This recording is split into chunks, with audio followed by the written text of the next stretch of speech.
Il Veneto lo scorso anno è risultato al secondo posto a livello nazionale per morti sul lavoro, 101 le vittime complessive. Verona è la provincia con l'incidenza più alta, con 60,2 infortuni ogni milione di occupati, mentre Vicenza è il fanalino di coda regionale con 13 infortuni. La situazione non è cambiata con il nuovo anno. In Italia sono già 145 le vittime fino ad oggi, una media impressionante di oltre 3 incidenti mortali ogni giorno.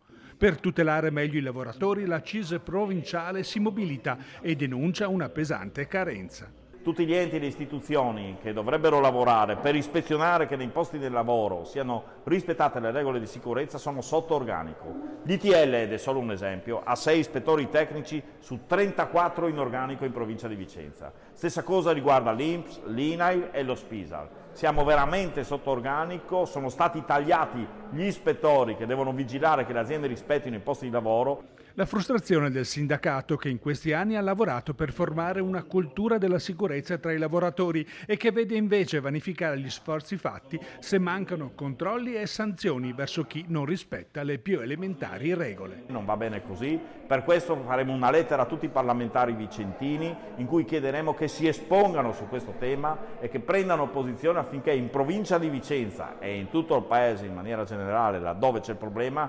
venga incrementata la capacità ispettiva e anche, se mi permettete, vengano rese più sicure le sanzioni per le imprese che non rispettano le più normali leggi previste dal nostro ordinamento.